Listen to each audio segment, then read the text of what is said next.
choose virtual background. I have a green screen. Hold on one second. This one has definitely been my favorite. Perfect. Nice background. Yeah, mine's not as professional as that. Okay. But it's definitely engaging. It's kind of cool. Myself here in the center. Like a little ship flying around, taking out the coronavirus. So it's fitting for the times. Yours is more promotional though. Yeah, mine is promotional. What can I say? I'm a promoter of Bitcoin. Anyways, Eryka, thanks for coming on the podcast. Really appreciate you taking the time. It's awesome to get the chance to talk to you today. Yeah, for sure. For my audience who may or may not be familiar with who you are, can you tell me a little bit about your background and how you got into what you're doing now, or with Bitcoin, with Blockchain Center, just like kind of a brief idea for them? Yeah, thank you for having me today. Definitely would love to share with your audience a little bit about me. I first learned about Bitcoin when I was campaigning for Ron Paul back during his 2012 campaign. Mm-hmm. And it was just being around those people who loved liberty and they knew about freedom and technology. I heard about Bitcoin, and then, Ron Paul lost, and I kind of forgot about it because I brain dumped everything. I knew the government was corrupt, but I didn't know how corrupt they were. And I moved to Florida. I have a degree in aeronautics. I went to a school called Embry-Riddle Aeronautical University, which is like the top aviation school in the world. And while I was there, I was still very interested in economics. I would host debates on campus about Austrian versus Keynesian economics. I was a student assistant for the department chair of economics. And I would even, host speeches on campus, like the corruption of the mainstream media and like who is Rupert Murdoch. So really fun, but, I had brain dumped everything. So I forgot about Bitcoin. And then after I graduated, I started working for an aircraft leasing company, buying, selling, trading commercial airplanes. And at the time, I had worked for a big bank called CIT. They're the top 5 aircraft lessor in the world. And at the time, the man who was managing it, his name was John Thain. Now, John Thain is a legendary banker, or bankster, as you can call it. He did the merger between Bank of America and Merrill Lynch. And then a week later, Lehman Brothers falls. He walks away with $50 million, just, unscathed, starts working for CIT Bank afterwards. And there was this one day where he had all of the new hires in a room. And, it was just like, meet the big CEO. And I remember at the end of his presentation, I was racking my brain for a really good question. And I remembered Bitcoin. So I asked him, what do you think about Bitcoin? He and everyone in the room pretty much laughed at me. And then I was like, all right, I need to go back down the rabbit hole. So after that, I had been talking about like Bitcoin to people within my local community. I started a Crypto Mondays, just like a Bitcoin meetup here in Miami. The response was great. I mean, I had hundreds of people come out and we would just host fun events. And then kind of just saw the writing on the wall, knew that this was the industry that I wanted to be in, knew that it was time for me to take a risk in my life. And so I met my business partner, Scott, who you just talked to. And Nick Spanos, I have known since Ron Paul days. We met back then. Mm-hmm. And we just decided to open up a Bitcoin center here in Miami. Now, if you guys know anything about the original Bitcoin center in New York City, there's a documentary called Banking on Bitcoin, which talks all about it. And it was just the first physical trading places of Bitcoin. Nick Spanos is very much like me. He opened it up within 1,000 feet of the New York Stock Exchange, first physical trading place of Bitcoin. And so we decided to keep that legacy on in Miami because, Miami is an international hub, and we're going to see how this plays out, but it's going to make a lot of sense for blockchain and cryptocurrencies to have a home base and a voice here in this city. Nice. Is it because you're based in Miami, or you just see the opportunity through Miami? I mean, it's both. We're based in Miami, but we're based here and we have team members that move here because there's opportunity here. Like, for example, when the Blockchain Center opened up, so blockchaincenter.com is where you can find more information about us. But when we opened up, we had the mayor of Miami came out. Our sponsors were the Greater Miami Chamber of Commerce, the Beacon Council, the Downtown Development Authority, the Miami Beach Chamber of Commerce. You're really seeing the whole city here try and change our demographic from being one that makes money on tourism to becoming a tech hub, especially now in the coronavirus economy where everybody can work from home. Why not work from home and then go to the beach? So. Exactly. Well, that's a good combination, being able to dink around with blockchain and then go down to the beach, especially when you're staring at those numbers all day. Are you a trader? In some respects, yes. Not like a day trader. I've tried that. That shit will just drive you crazy. But I've done some swing trading, mostly just hold long term and wait. I mean, the industry, it's so volatile. It goes up and down so quickly, and it's a pain to watch it every single day. So I just buy in and expect it to move one direction or the other over a period of time, and don't really focus on it too much. It just will drive you crazy. That's good. You buy what you do research on. Exactly. With the DeFi movement, people are not doing that anymore. Well, the DeFi movement is, it's got some issues still, but it's promising. I think it's going to depend mostly on the platform, though, that what platform ends up succeeding in the future, because you got all kinds of factors like transaction fees and latency problems. And is that really going to be on Ethereum in the future? Is that going to be on some other protocol? So I think DeFi as a space is really up in the air, but we'll find out. So what do you guys do at Blockchain Center? Because I perused the website and I saw that you guys kind of do some coaching, you do some like educational stuff. Like what's the bulk of it? So before coronavirus, we had a physical location. It was a fun place for the community to hang out. We would host events, we would do parties, we would do in-person education. We had a Bitcoin 101, at least once a month, one in Spanish, one in English. It was very much, how can we teach as many people as possible about this? Because what's interesting is you have a lot of people who are building great technology on one end, but on the other end, there's nobody that is creating the on-ramps for people to understand this technology. If the statistic still is that, 96% of people don't own cryptocurrencies, how do we get these 96% of people to understand? Well, we have to explain it in layman's terms. Now, post-coronavirus, couldn't host events anymore. In Florida, Miami was the most locked down. And so we've kind of had to change our business model and move it online. So the two main things we do now is crypto coaching, which is hand-holding people through whatever system they need. We want to make sure people don't get scammed. We want to make sure that, if someone has never sent money from one wallet to another, that they'll do that safely and they'll, employ good behaviors so they won't mess it up in the future. And also, really the importance of holding your own private keys. I hate seeing people locked out of their wallet because they downloaded something, but were never introduced in how to secure it.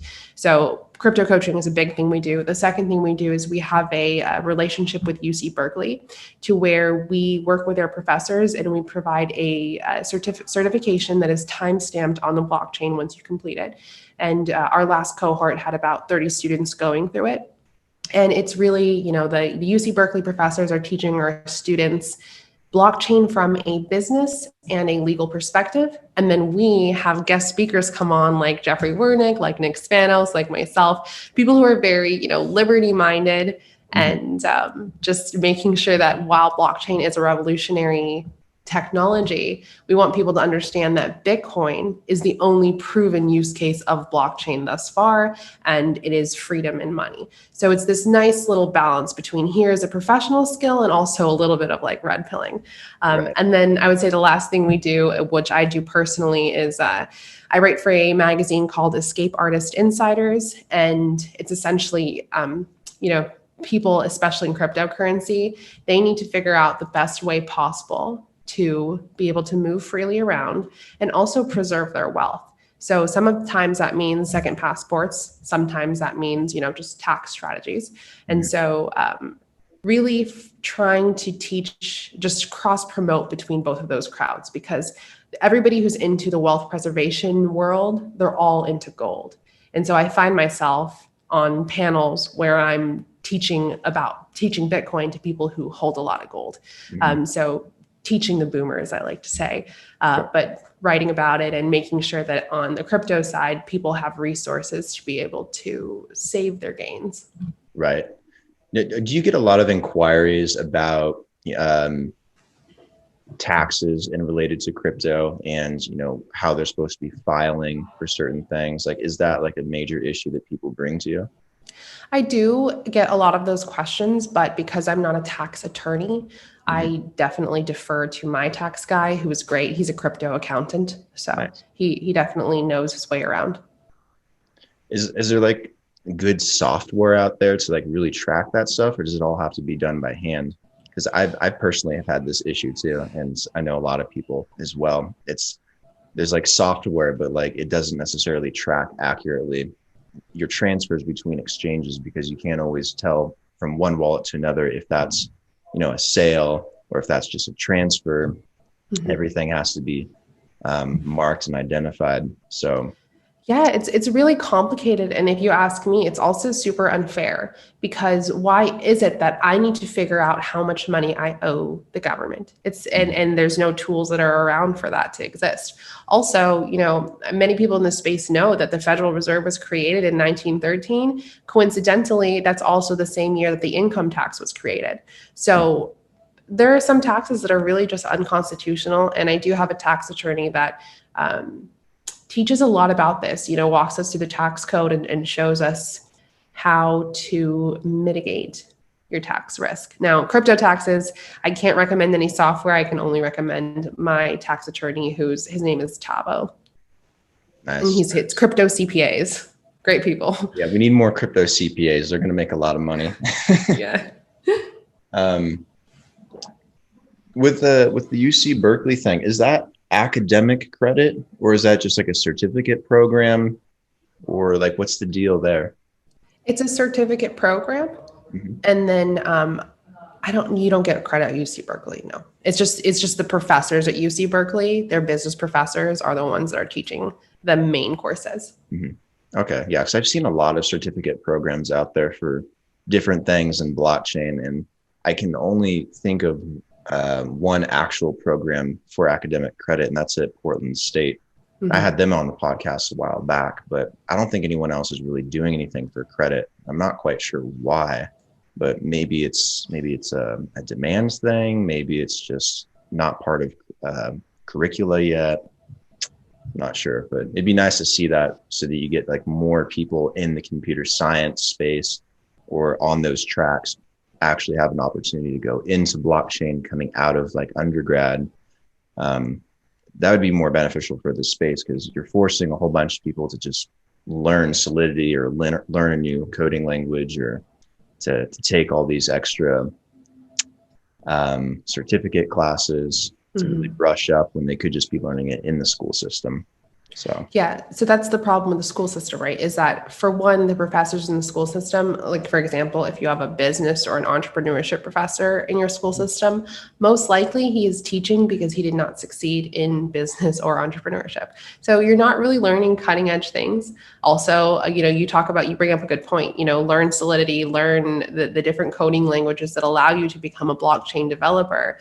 That would take probably years to implement in traditional universities, just because of bureaucracy of universities. And by the time that it comes around and does get implemented, you'll see the technology has already changed. So I am a huge advocate for people to spend less money and go to trade schools. There are so many, like for example, General Assembly is a great global school that teaches you coding from the comfort of your home. They also have really great programs where like you don't have to pay tuition, but after you get a job, you pay them a certain percentage of your salary for X amount of months to pay your tuition off. So there's a lot of programs that are out there. Like, I don't want people to think that they have to get a 4-year degree in order to be able to be successful, because I'll tell you that, not specialized education is a waste of time.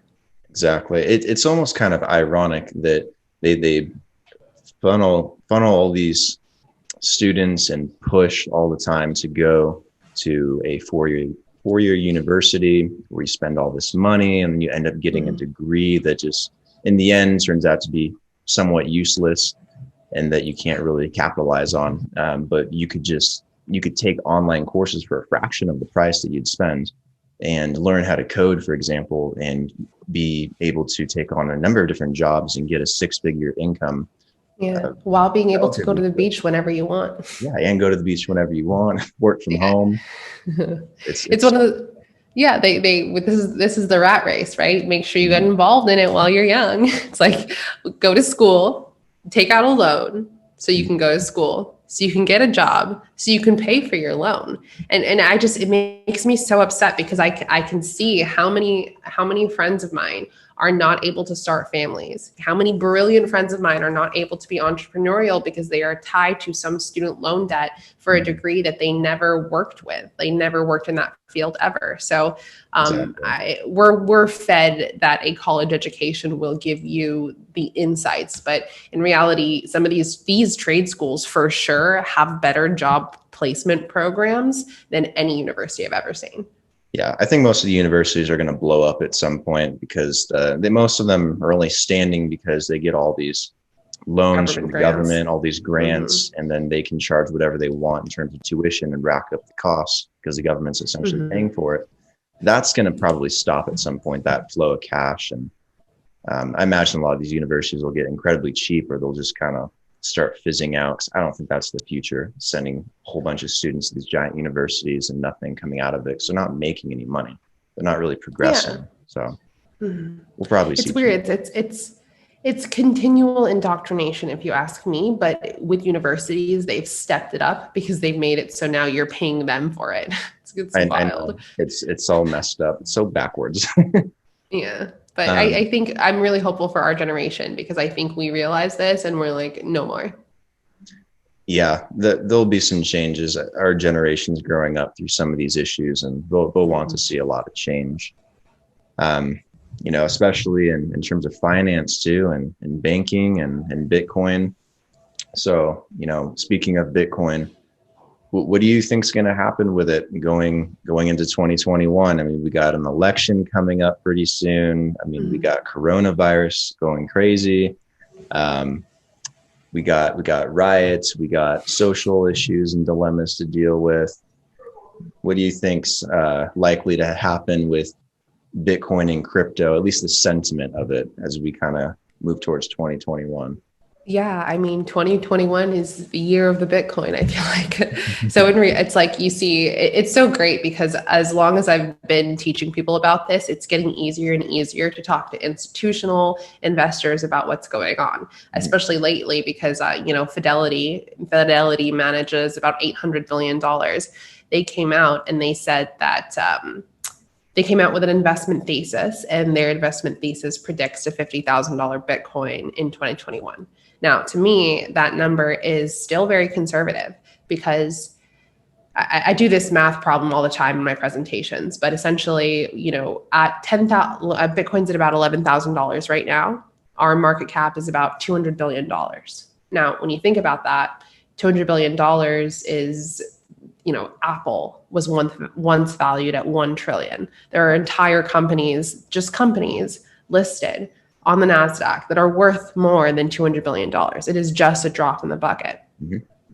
So just doing the math, if the price of Bitcoin was to go to $100,000, then the market cap of Bitcoin would be $2 trillion. Now, $2 trillion sounds like a lot, but when you compare it to certain things, like, for example, the gold market cap is about 10 trillion. It's still only 1/5 of the gold market cap. And this is global digital gold. That's easy to access. So when I see things like that, I'm like, $100,000 Bitcoin, it sounds crazy, but it's super, super achievable. And then you also see things like in 2020, the Federal Reserve printed $7 trillion. We've increased our balance sheet by 75% in the past 10 months. So that is a very, very dangerous thing for the US dollar. And it's a very powerful thing for stores of value like gold and like Bitcoin. Right, right. I like to make that comparison too, because gold has an $8 to $10 trillion global market cap. And everyone's always trying to make these asset comparisons between Bitcoin and gold. So, I mean, if Bitcoin ended up being the quote unquote digital gold of the future, where people turn to as a safe haven investment, it's very likely that Bitcoin could at least be worth a fraction of that, but would likely get pretty close to $8 to $10 trillion if it ever actually took on that status. Yeah, but like, for example, the Escape Artist Insiders, the magazine I write for, which if you guys want to subscribe to, it is a magazine about international passports. And I mean, you probably know all about, blockchaincenter.com/magazine. You can learn all about it. Sorry, there's guys knocking. I got to tell them to shut. No worries. Hold on. Hey guys. Okay. Anyways, so, where was I going with that? Gold market cap, gold market cap comparisons, Bitcoin as an asset. Yeah, except here's the thing with gold, right? Is that, for one, we don't actually know how much gold is out there. In 1933, FDR confiscated everybody's gold. Mm-hmm. That's when it was like an account of how much gold is actually out there. But we really don't know. Like, what happens if someone's gold mine finds a ton of gold tomorrow? Then everyone's value is less who owns gold. What's interesting about Bitcoin is that almost even down to the minute when new Bitcoins are entering the market. The inflation schedule is very, very precise. Now, the other interesting thing about gold and Bitcoin is that we can only speculate what can happen when 60% of the world's population that doesn't have access to banks can now access a digital gold with just a cell phone and a Wi-Fi signal. Like, imagine what smart people in third, second world countries, imagine that they can now contribute to a global economy. We have no idea what's going to happen because of that. So I do think that because of Bitcoin's liquidity, because of its ability to move around and it's unconfiscatable and it's uncensorable, you're going to see it surpass gold's market cap, as long as, of course, the core developers continue to make sure that it's still secure and people still contribute to via hash rates. It's not going away, and I think that's the biggest point. And the fact that it has a very predictable inflation model. You know how much Bitcoin is going to exist. When it's being released. You can time these things out. You can predict it, and it's all there. It's transparent. With gold, it's difficult because you can make the argument that there's potentially an unlimited amount of gold, because if you look at what we're going to be able to do in terms of mining in the future for minerals, resources, metals, that'll go beyond Earth. And I guess this is a completely different conversation. But that makes sense. There's probably a bunch of gold that. Yeah, the existential potential of gold being found out there on an asteroid or another planet. Once we start doing things outside of Earth, and you make new discoveries every day. There's tons of gold in the Earth that's prospected, but we never pull out of the ground. So it's a constant issue where you're actually inflating away gold, but you don't really notice it nowadays. Yeah, and it's the access to gold that makes it completely different too. Right. I mean, imagine somebody in India who is very intelligent that they can't buy gold. Like, what are they going to do? Store it in their house so they can get robbed? But what they can do is they can remember their 12 to 24 word seed phrase. So I think the funniest thing people do with gold is they dig it out of the ground, buy it, and then they just bury it right back in the ground again. So it's like, why are you pulling it out of the ground in the first place?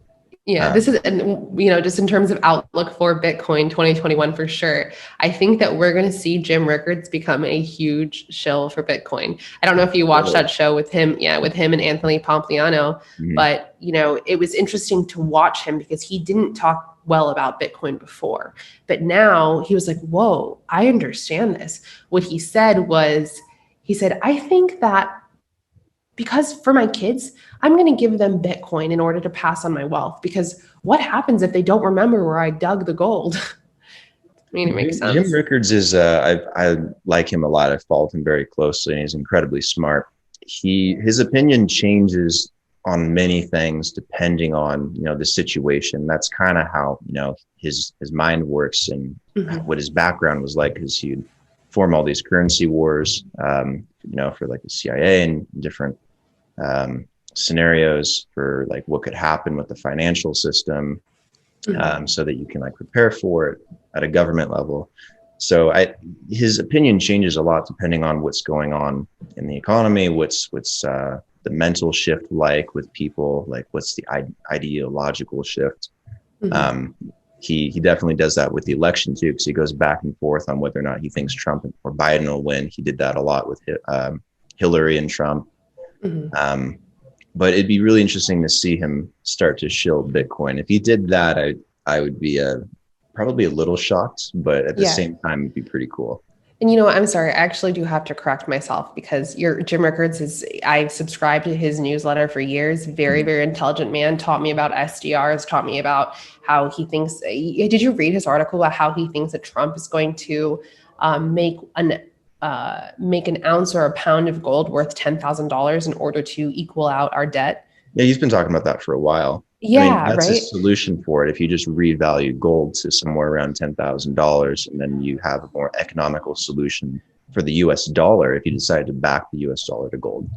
Yeah, but I do have to correct myself, because it wasn't Jim Rickards. It was the Mad Money guy.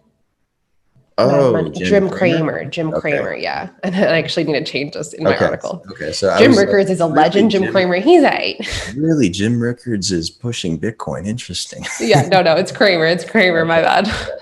That'd be cool in theory. Yeah, Jim Cramer, I could see. He's an interesting guy too. Yeah. You'll see a lot of these economists and people that are publicly on television start pushing this more. It's all about what the demand is. And I think the demand is starting to come, especially with the banks, being able to get this green light to work with crypto, and more corporations becoming more comfortable with what blockchain is. 2021 will be exciting as long as this virus kind of dies off. As long as we can get normalcy, I think we're going to see some positive things. I think it will.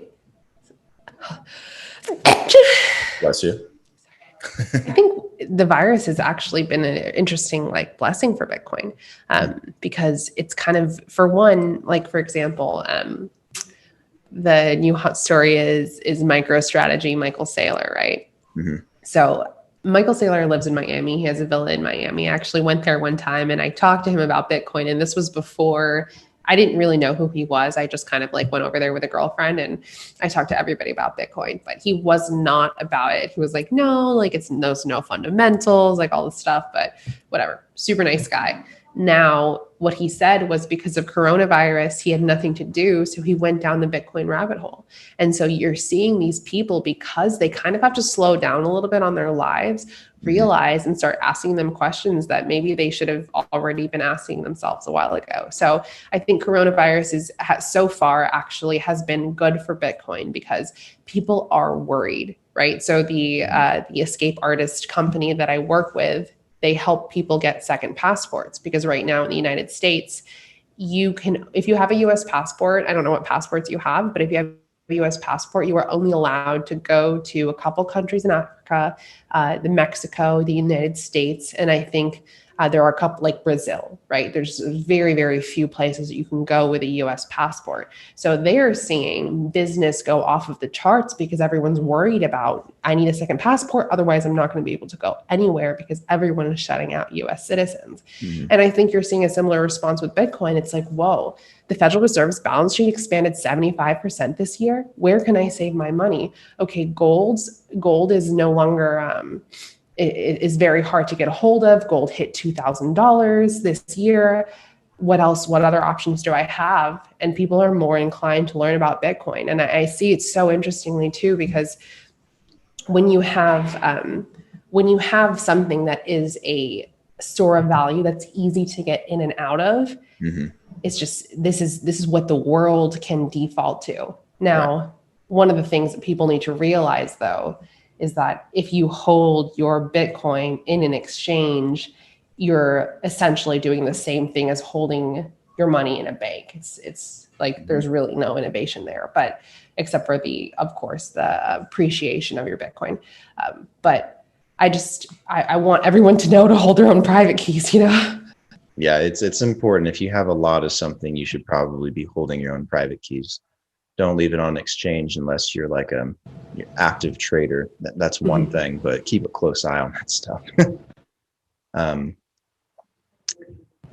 What was I gonna say?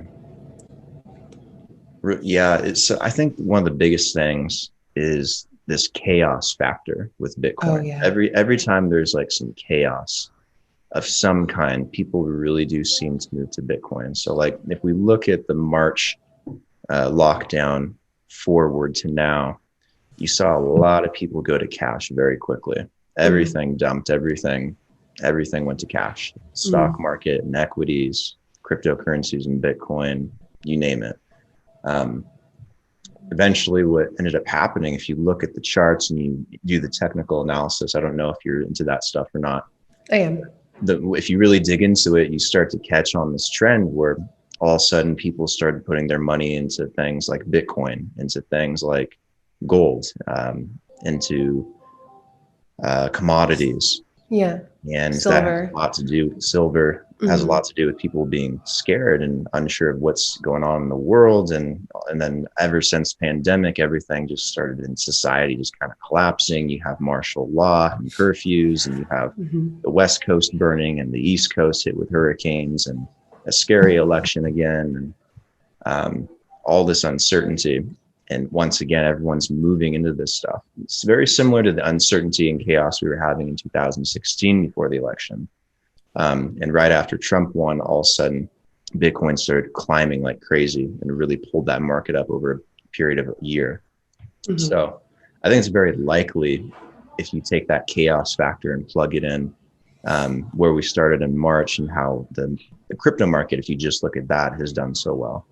And if we get through the election and we have a positive outcome that, crypto really starts getting heavy investment moving into 2021. So I think there's a strong possibility, if you look at it that way, that we could see a nice run up in Bitcoin once again. But yeah, I think regardless, we're going to see that run up, right? Because of the stock to flow model, because Bitcoin have a halving, because global unrest and people flock to Bitcoin. There are two examples that I love to give people. The first one is, in Venezuela right now, if I were to send money to Venezuela between both countries, the remittance fee would be about 56%. Which is not fair because the people in Venezuela need this money. Right. So if you send them Bitcoin, they get their full amount and they're able to spend it. The most adopted country in the world for Bitcoin is Venezuela because they're needed. And hyperinflation went crazy there. But hyperinflation and inflation excess inflation is happening in the US right now. It hasn't hit hyperinflation. Maybe we haven't seen it as much, but it's going to catch up to us. And then the second story in terms of a little bit of chaos is that, Turkey has been going through a ton of unrest and their currency dropped. I think it was like 37% in 1 year. And during that year, Bitcoin continually was hitting all-time highs. It's a flock to safety for many. Yeah, Turkey's been an issue for years. I don't know what's going on with Turkey anymore. It's also kind of funny because Colombia just opened up their borders again to international flights. So I'm finally able to get back stateside. But it's funny because they opened it up to a few neighboring countries in Latin America, to the US and Turkey, of all places. I'm just interesting. Okay. But places like that, if you look at like Iraq, if you look at Venezuela, they have really high premiums on Bitcoin generally. Except Colombia has like a -9 premium, so it's kind of nice. Yeah, they're not -9 discount. My bad. It's pretty common here. You'll see a lot of people starting to accept Bitcoin. It's kind of nice because then I don't have to worry about the stupid conversion fee and getting gypped when I convert my dollars to pesos. So I can just buy with Bitcoin. It's very likely that the government here passes some type of legislation in the next couple of years. I know they've been working on it for a while because they want to get more people in fintech here. I know they have some working groups and they have some sandboxes they're putting together where they'll try and fund some startups locally. So I've been trying to get into that as well. But the banking system will probably come around eventually as well, because they mostly get their rules on paper from Citibank in New York.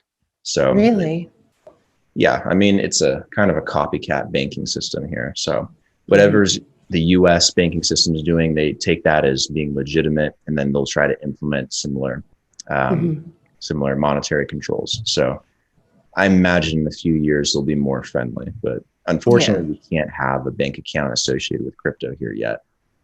There is one bank, and I can send it to you after this. I don't remember the name of it, but they have a little bit of a green light when it comes to crypto, but they are also like an internet bank only. Like they have no physical locations, but I'll send it to you.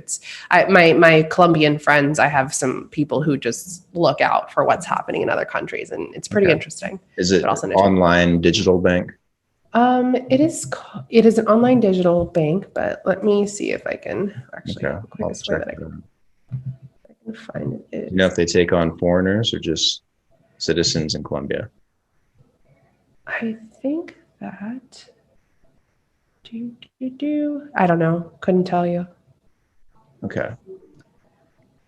Yeah, but if you find the bank name, send it to me. I'll definitely look into it. I will. And you can. Yeah, I'll find it. I'll let you know. But you can let me know what you think about it. Yeah, absolutely. I need to find a bank that can operate with crypto here, because they're so strict about it. You know, and what it seems like is that here, actually, I bet you I can find it right now. Multi-stream million users. Now, where is it? I'll have to find it later. Okay. But anyways, so what's interesting too is that like I feel like a lot of what people are thinking is very dependent on the outcome of the elections. And I think that for Bitcoin and crypto, regardless, like things are going up. There was a tweet circulating today that I retweeted that is about how the Rothschilds are buying GPTC. So it's like they bought, it was like 250. I don't even know how to read this thing, but they bought Bitcoin. I don't know if anyone really knows what the Rothschilds are buying, but everything. They own everything. They control the banking system. So that's essentially where their main interest would be. But with that said, I'm sure they're very diversified. Yeah. I mean, diversification is key, which is why I trade stuff that's other than Bitcoin, even though, Bitcoin is sound money. There is speculative technology that can grow in price that is represented on a blockchain.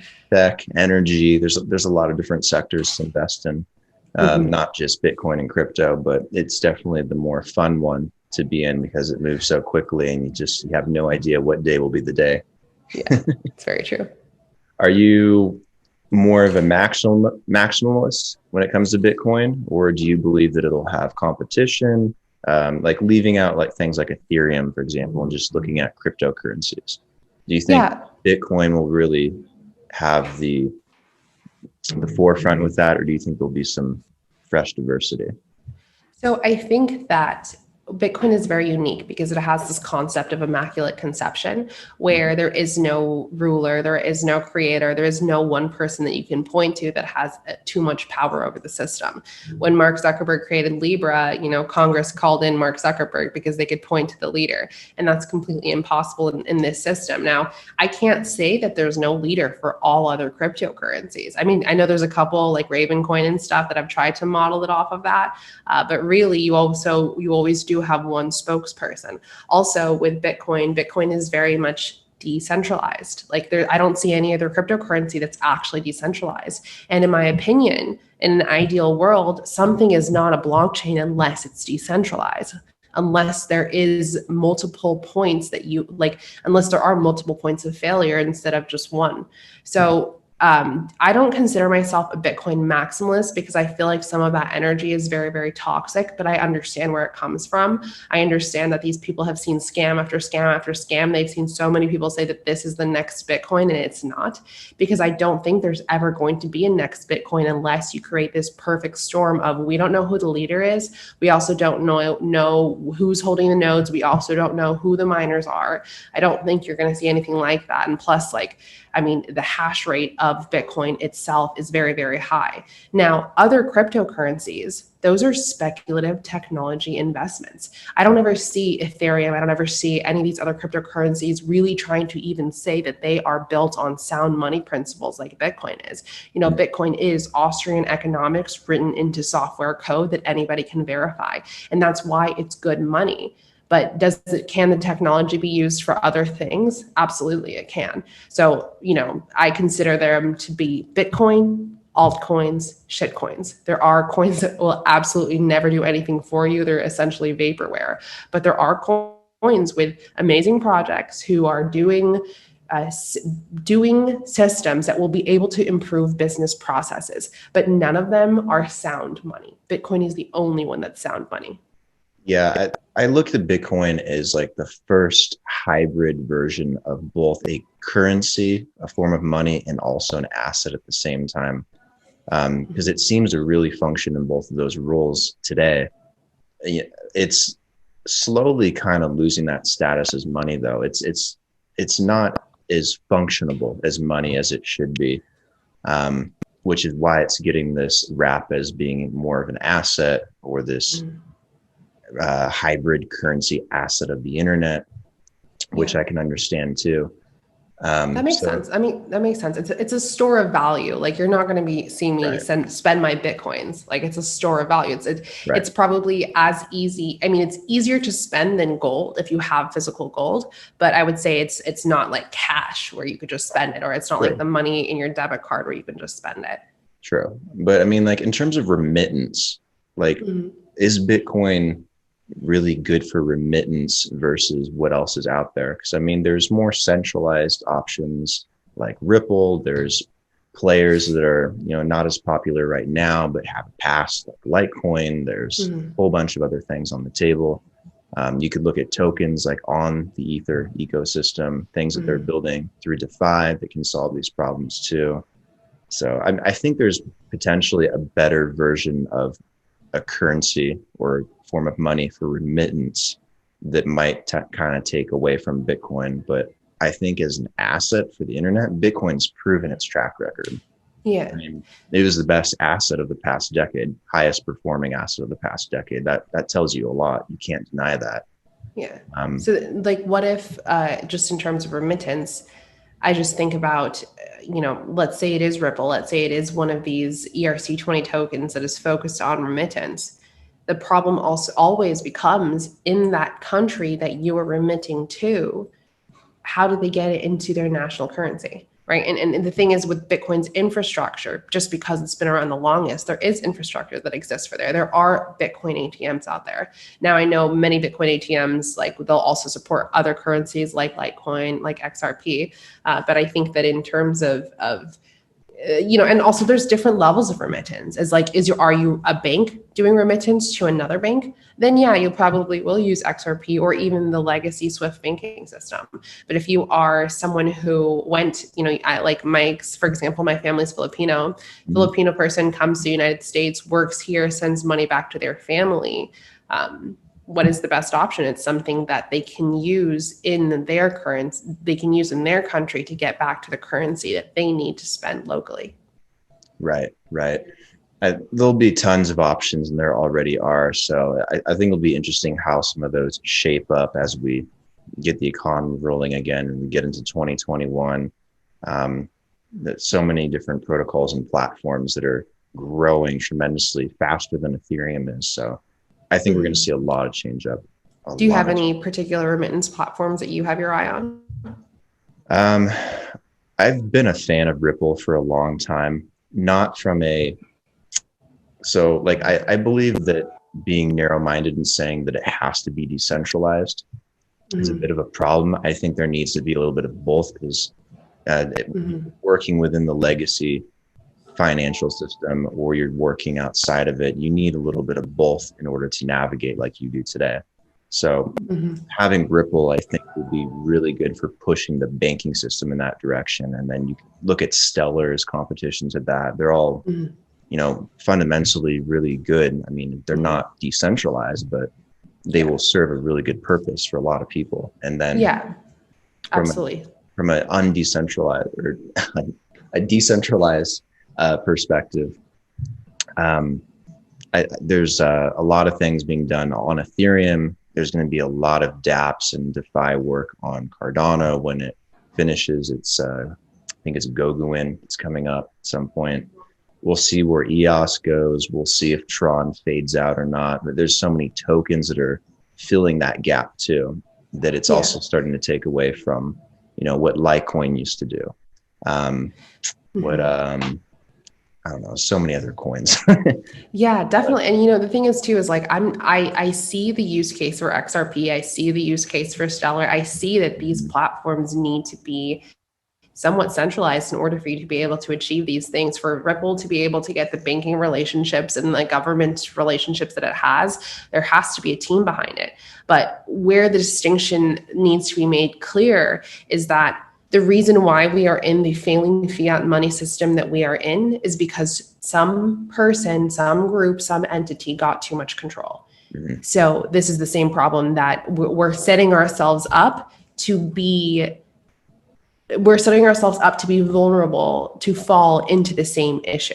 And with Bitcoin, that's not possible. So I do think, like, in terms of remittance, XRP probably is one of the best ones, especially if you're a bank, especially if you want that interbank settlement money where you're not having to spend the amount it costs to send fiat across borders. Right. But the option to operate in a system that cannot eventually fall into the hands, or would be quite difficult to fall into the hands of one entity that just decides to print more, decides to change the economics behind it. That is why I love Bitcoin so much, and I want to talk about it first always. But everything else, definitely has use cases.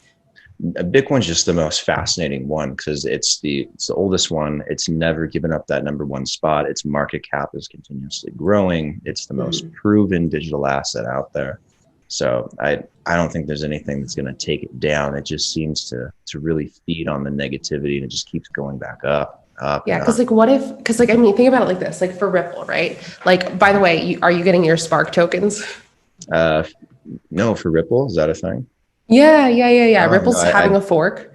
I'll have to look into that. Yeah, I know. I have to actually, one of my clients too, he has a bunch of Ripple. And so I'm like, I got to help him make sure he gets his Spark tokens and figure out which wallet support it.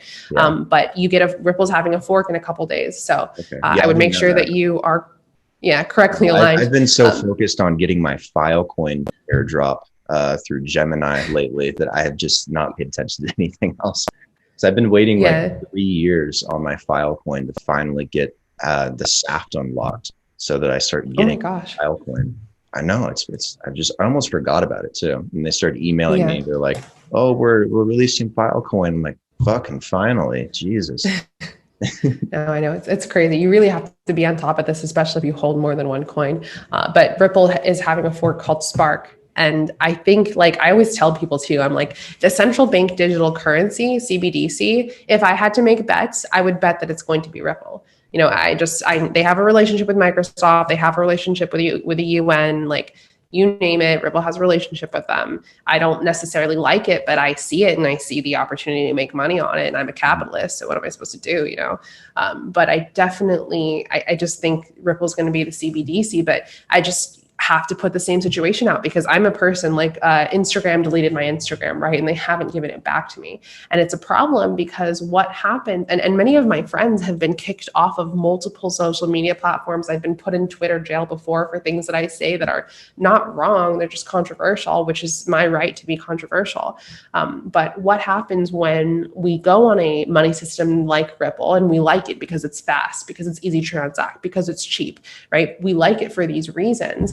But then you do something that makes the government mad and they have the right now, because they have the control, because they know which wallet address is associated with your name. You can't just create a new one. Because of that, they can just shut down your access to commerce. So this is why I'm very, very gung-ho about Bitcoin in particular, is because that is impossible. Now, other things will take the stage, but in terms of pure money, we need, like, almost every single evil thing that's happened throughout history has happened because of counterfeit money. You see, like, in America right now, like the BLM riots and like all the whole movements, they're happening because there is huge wealth inequality, right? But when we think about wealth inequality, it is not the fault of people of certain skin colors. What the fault is we have counterfeit money that's coming around. It is not fair that the Federal Reserve can, A, print money without letting anybody know. They're not even a US entity, right? They print money, they don't add value to the economy while printing that money. And then they also pass it around to their buddies first. Mm-hmm. And so this is why you have such a stark wealth inequality. When you look at slavery, right? Like the slave trade initially, a lot of slaves were purchased with fake counterfeit money. So whether it is actually printing fake paper and convincing people that this is real, or whether it's, the Federal Reserve entering more ones and zeros in the back end and saying there's more money in the account now, guess what? It's bad money that is the root of many, many issues. And I just see that a lot of these other blockchains are subject to becoming bad money down the line. Yeah, it's possible. Currency just in general is really the detriments of the financial system, the legacy financial system. It's done nothing but cause problems ever since its inception. So I think the era of currency, paper money, fiat, I think that's going to start fizzing out very soon, 'cause a lot of central banks are looking very seriously at digital forms of money, especially the People's Bank of China. Probably more famously, there's a lot of other smaller countries working on it. I guarantee the US government's working on a digital dollar. So yeah. Once these things come out, I think economics is going to shift big time. The question is, I think, is it going to be backed by something like gold or another asset, or is it actually going to take on something similar to Bitcoin's protocol? Or is it just going to be completely centralized with a really bad inflation model? Like, who's putting it together? I think that's what the bigger question is going to be, is what's this new monetary model? Yeah, which do you think it is? If you had to take a bet, because obviously Congress is talking about CBDCs, like how can we distribute $1,200 to people more effectively? You're seeing Microsoft, you're seeing every single big name company have some type of blockchain patent. If you had to guess, what would you say it is? It's tough to say, because I think the financial banking system is dying, because if you look at where finance is going, it's big tech. Big tech is latching on to the banking space and sucking them dry right now. I mean, there's so many better options to bank through a subsidiary of a big tech company than it is to do it with Wells Fargo or Bank of America. The Cash App gives me far more benefits than Bank of America. And that's just one company. And all these tech companies have different solutions, whether it's Apple or Samsung or Cash App with Twitter, or with whatever Facebook's going to end up coming out with Libra. There's just so many different options. And I think the banks are dying. And I think that influence is also going to affect the government and what they do. And I'm not quite sure yet in terms of what I think is going to happen with the government, which, like a US dollar. Do you think that, because I mean, US dollar is already digital, right? There's nothing new, but now it's like, are we going to put it on a blockchain? But do you think that this CBDC, and you're going to have to hold this thought because I need to use a restroom really bad.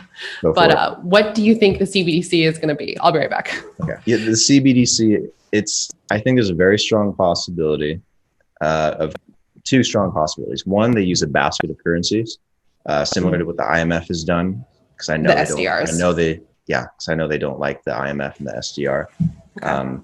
So there's a very strong chance they do that, and who knows what they put in that basket. The other is that they use a private blockchain, potentially built on Neo, because Neo has a really strong reputation in China, and they're the only crypto really that's been working close with the banks and the government there and businesses. So Yeah. I think it's one of those two possibilities. Yeah. The annoying thing about Neo though is you can only send full amounts, and then you have like transaction fees, and it's like, okay, so guess what? What do I do with the rest of my 0.75 Neo?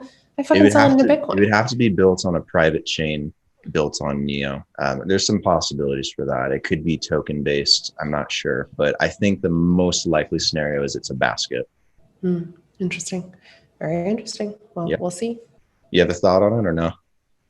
I mean, I just think that the CBDC is going to be Ripple. Like, I think that they are going to implement Ripple. So we'll see what happens. You say Ripple, I say Neo. Let's see what happens. Let's see what happens. All right. Well, any other bets you want to make? No, I'm not going to make bets because I could be wrong. But I'll just make it a blank bet. I'm betting you it's Neo. You're betting Ripple. We'll just for bragging rights, I guess. Okay, bragging rights. Anyways, Eryka, thanks for coming on the podcast. Really appreciate it. I know you got to go. Love what you're doing with Blockchain Center. I love your YouTube videos personally. Those are fun. Thanks.